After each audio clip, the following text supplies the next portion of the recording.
Money can't buy what he needed most, the ability to open his heart. When fate brought us together, I never imagined I'd be teaching one of the world's richest men the one skill his billions couldn't purchase: how to truly love and be loved in return.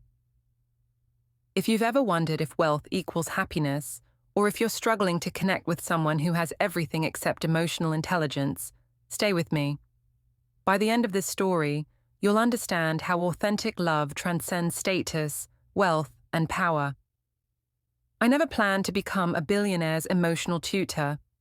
For 15 years, I'd built my practice as a therapist specializing in emotional intelligence, helping CEOs, surgeons, and high performers who excelled professionally but struggled personally. My clients were successful, but Marcus Thornhill was in another stratosphere entirely. We met at a mental health fundraiser where I was speaking about emotional disconnection in high-pressure careers. I noticed him immediately, not because of his custom suit or the way people orbited around him, but because of his eyes. While his mouth smiled at all the right moments, his eyes remained vigilant, calculating, assessing. I recognized that look. It was the same expression I'd seen in clients who viewed every interaction as a transaction. After my talk, he approached with practiced charm, complimenting my speech with perfect words that somehow felt hollow. "I'd like to hire you," he said bluntly, no preamble. When I asked what issues he wanted to address, he looked genuinely confused. "I don't have issues. I have a company to run." Something in that exchange struck me. Here was a man worth billions, who could purchase anything in the world, yet couldn't name a single emotional need. When I gently pressed, his facade cracked for just a moment. "People are complicated," he admitted. "I understand markets, not motivations." That's when I knew his struggle wasn't financial, but existential. Marcus had optimized everything in his life except the ability to connect. He didn't need another yes person. He needed someone who could teach him that love isn't something you acquire. It's something you learn to give. I didn't expect to hear from Marcus after the fundraiser, but 3 days later his assistant called. "Mr. Thornhill would like to meet. He's willing to pay your annual salary for 10 sessions. When I explained I wasn't for sale, there was a long pause before she said, "He thought you might say that. He's offering to fund your community clinic instead." When I arrived at his penthouse office, floor-to-ceiling windows framed the city like he owned the skyline too. "I don't need therapy," he stated immediately. "I need to understand how people work." His directness was refreshing, even if his perspective was troubling. "What exactly are you proposing?" I asked. He explained that his inability to connect was affecting his leadership. His employees feared him, but didn't trust him. His relationships lasted exactly as long as his interest in conquest. He wanted to learn emotion like a foreign language. "I can't teach you to manipulate people better," I said. His expression changed, a flash of genuine surprise. "That's not what I'm asking for," he said quietly. "I want to understand why everyone leaves." That vulnerability, however brief, was real. I proposed an unconventional arrangement, not therapy, but emotional intelligence coaching. 10 sessions, full funding for my clinic, and one non-negotiable condition: complete honesty, no matter how uncomfortable. He extended his hand to seal our agreement, and I noticed something I hadn't before: a slight tremor. Even titans get nervous sometimes. Our first official session was a disaster. Marcus sat rigidly on my office couch, probably the first time he'd been in a room that cost less than his watch. When I asked about his feelings, he responded with stock prices and market projections. Every question about emotions was deflected with razor-sharp precision. "This isn't working," I finally said after 30 minutes of corporate jargon. "You're treating this like a business meeting you need to win." His expression hardened. "I excel at everything I do." "Except connecting with people," I countered. His eyes narrowed, but I continued. "Connection isn't about excellence, it's about authenticity. When was the last time you felt genuinely vulnerable?" The silence stretched until he muttered, "I was 10. My father's company was failing. I heard him crying in his study. Something shifted in his expression, a hairline crack in the armor. "What did you feel hearing that?" I asked. "Terrified," he whispered. Then, catching himself, he straightened his tie. "This is irrelevant." But it wasn't irrelevant. It was the first real emotion he'd shared. I realized his wealth wasn't just a symbol of success. It was a fortress protecting him from ever feeling that childhood terror again. "Money solves problems," he said. "Not all of them," I replied. "You can't buy emotional connection." For the first time, he looked at me like I might have something he couldn't purchase elsewhere. Our fourth session cracked everything wide open. I'd asked Marcus to bring a childhood photo, an exercise many clients find illuminating. He arrived with a perfectly staged portrait, his family posed in front of their mansion, everyone smiling identically. "Tell me about this boy," I said, pointing to his 10-year-old self. "He understood what was expected of him," Marcus replied automatically. When I pushed deeper, asking what the child wanted rather than what was expected, Marcus grew irritated. Wanting was irrelevant. My father made that clear. Results were the only currency that mattered. His voice tightened. The first time I brought home a B+, he calculated how much my education cost per day and handed me a bill for wasting his investment. The truth tumbled out after that, how his father measured love in achievements, how his mother used emotional withdrawal as punishment, how he learned early that vulnerability was weakness and weakness was failure. "Every relationship I've had follows the same pattern," he admitted. "I give people what they want, money, status, security, and they give me temporary companionship. When they want more, I don't know what more means." In that moment, I saw clearly what decades of wealth had concealed, a man who'd never learned the language of love because no one had bothered to teach him. His billions had only isolated him further, attracting people who reinforced his belief that everything, including affection, could be purchased for the right price. It's strange to teach emotions to someone who controls global markets, yet can't identify basic feelings.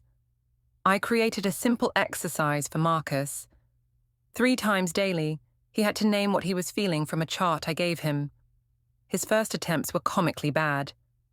"I feel acquisition ready," he once wrote. "No, Marcus," I laughed. "That's not an emotion." By the 3rd week, something shifted. He called me late one evening, his voice uncharacteristically unsteady. "My CFO's father died. I felt sad, not for the business implications, just sad for him." The simple recognition of empathy nearly overwhelmed him. "Is this normal?" he asked. I recognized his growing discomfort with vulnerability. The more he opened emotionally, the more his carefully constructed identity felt threatened. During one session, after sharing a painful memory, he suddenly stood up. "This is weakness. I've built an empire by controlling my emotions." "And yet here you are," I reminded him, "because that empire feels empty." The real breakthrough came when he admitted he was afraid that feeling deeply might unravel everything he'd built. For someone who controlled every variable, emotions were terrifyingly unpredictable. "What if I lose myself in this?" he asked. "What if you find yourself instead?" I countered. He looked at me then with something new in his eyes, not calculation or charm, but genuine consideration. The transformation had begun. Teaching empathy to Marcus meant dismantling his transactional view of human connection. I created role-playing scenarios where he had to respond to emotional situations without offering money or solutions. At first, he was terrible, clinically analyzing people's pain instead of feeling it. "Imagine someone you care about just lost their dream job," I prompted. "I'd hire them or invest in their next venture," he replied automatically. "But what if they don't want a solution? What if they just need understanding?" He looked genuinely puzzled. "What's the value in that?" The breakthrough came when I asked him to remember how he felt when his father berated him as a child. "Did you want solutions or understanding?" I asked. His face softened. I wanted him to see me, not my performance, me. That connection between his childhood wounds and his adult behavior opened something in him. He began practicing active listening without immediately trying to fix problems. He started asking his employees about their families, their dreams, not to manipulate them, but to understand them. One day, he arrived at our session looking shaken. "My assistant's mother is sick," he said. I felt her pain in my chest. Physically felt it. "Is that normal?" "That's empathy," I told him. "That's your humanity breaking through." "It hurts," he whispered. "Yes," I agreed. "That's how you know it's real." The true test came when Marcus had to apply what he'd learned outside our sessions. He invited me to observe a board meeting, something unprecedented. Before, he'd ruled these meetings with cold precision, but today was different. He asked questions rather than dictating answers. He acknowledged uncertainty instead of projecting infallible confidence. Not everyone welcomed this new approach. One board member openly challenged him, suggesting his softer side signaled weakness. The old Marcus would have destroyed the dissenter. Instead, he paused, considered the critique, and responded with something that stunned the room. "You might be right. Let me think about that." Later that week, he attempted a date without his usual arsenal of extravagance. "I didn't bring the jet or book the entire restaurant," he told me afterward. "We just talked in a public place like normal people." He seemed amazed that conversation without an agenda could be enjoyable. There were painful missteps, too. His long-estranged daughter rejected his attempt at reconciliation, telling him it was 20 years too late. When he called me that night, I could hear the raw hurt in his voice. "She doesn't believe I've changed," he said quietly. "Change takes time to prove," I reminded him. "Some bridges take longer to rebuild." For the first time in our work together, he didn't immediately strategize a solution. He simply sat with the discomfort of having hurt someone he loved, a crucial step in his emotional evolution.